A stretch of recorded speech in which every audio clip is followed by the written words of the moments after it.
wow, I want to ride that.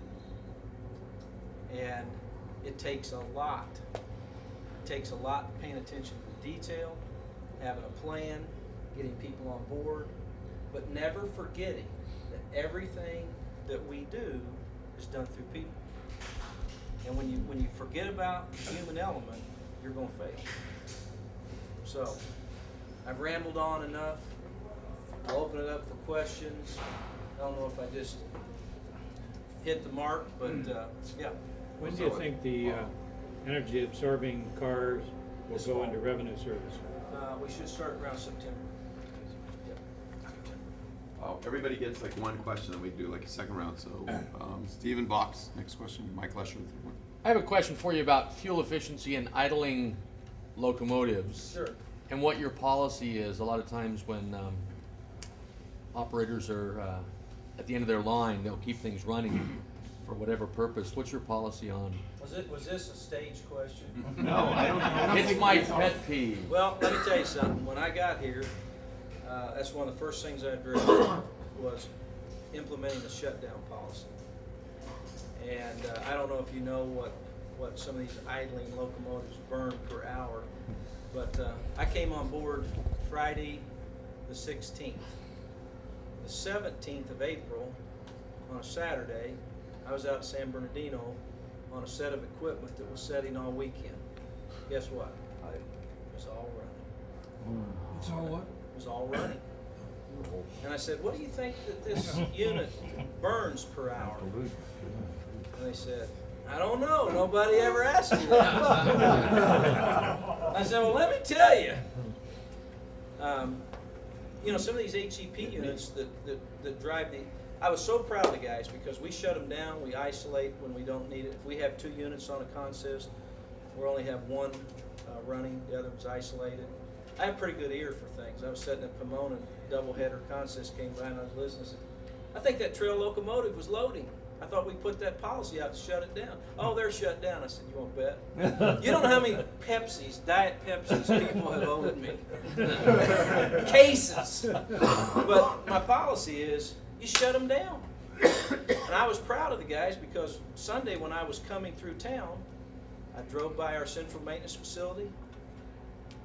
Thing of beauty. It was dead silent. Now, how much fuel do you think we saved? We're anticipating to save on a daily basis. Take a guess. Just by having a shutdown policy. Anybody want to guess? I'll say 30,000 gallons. Not that many, but I wish. I went over for it. 2,000. I thought we'd get somewhere from 5,000 to 7,000. In 2 weeks, we saved 93,000 gallons. Jeez. That's real money. That's lots of money. So, I am hell-bent on shutting down and isolating power. And I think the last 2 weeks is a pretty good indication of what kind of results you can have when you do that. It's not only right financially responsible, but it's environmentally responsible. Awesome. Mike? You mentioned the double tracking with your Champion. I haven't heard of that in 3010, but is that in your long-range plan or Metro's long-range plan? Or? Well, I mean, I think eventually it's going to have to happen. You know, it is a component of Measure R. Yeah. Definitely. It's just not well publicized. It's one of the smaller, less known details, and it is a lot of jobs. Once you start building the railroad, there are good union jobs, and it's unfortunate that now there's some people looking to publicize it. So. Well, I'm pushing it as an issue. And, But is it short-term or starting short-term, or is there a start? it's all up to how much support I can get to do it. Funding. And I mean, it's Funding support. It's funding support. But if we're really serious about creating jobs, I mean, look at the benefits. I think it makes a lot of sense. Definitely, because I know you're sitting on sidings for freight or ownership issues, freight issues. Yep. Shared right away. Wouldn't you love to, run directional traffic? Just think of the increase in capacity and the safety benefits from running directional trains. I mean, I think there are so many things that need to be done. You know, there's a lot of crossing upgrades that should be taken on, and think about the speed of our trains, the more we can do to separate, the more we can do to enhance that, the better off we are. So, you know, that's going to be a constant theme for me is let's make the investments that increase capacity and increase safety. Ken, raise your hand, please. Yeah. On the paint scheme of what you're doing, so what is the status of changing to the green and white versus the old blue and white? I'm pushing like hell because I like the new logo. And Does that include the equipment also? or Yep, the you know, cars? all the new equipment will be painted that way. There's a lot of advantages to what we're doing. You know, you're seeing the stainless steel, you're not painting the entire car, which I don't know if you've ever noticed American Airlines, but you know, they have the stainless steel. There's a lot of advantages to that, a lot of cost savings to that. So as we phase out the fleet and we bring on the new Rotom cars, we're going to continue to transition to the new scheme. Okay, let's start with Phil, and then Zach, and somebody else back, and then John, okay. Phil? Hi, thanks again.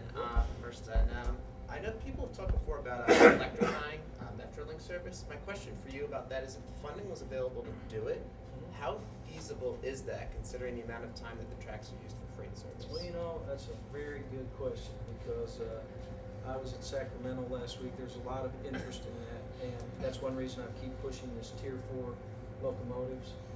When you look at how environmentally friendly these locomotives, and I know it's an oxymoron, people say a clean diesel ride, you know, but these are pretty efficient. And you know, when you look at the cost with the electrification and then the freight, I mean, that would be a tremendous cost to the public.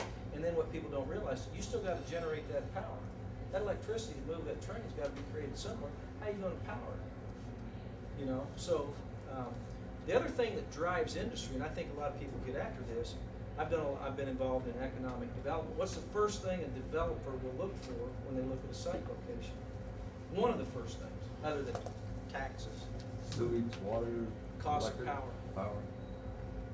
And you know, you create a system like that, and you start looking at the what it takes to generate that electricity, the impact on your usage, and what it's going to drive the cost of electricity, and what the difference would be between electrification and a Tier 4 locomotive. I don't think you could ever make the case for it. That's my personal opinion. I'm gonna dovetail with Steven here. You said in 2 weeks you saved about 93,000 gallons of shutdown policy. How much does a gallon cost? About $2. Now, don't you hold me to that number because that was the first 2 weeks. But, you know, that's 9,000 gallons a day. When I first put it out, I thought we'd get somewhere between 5 to 7.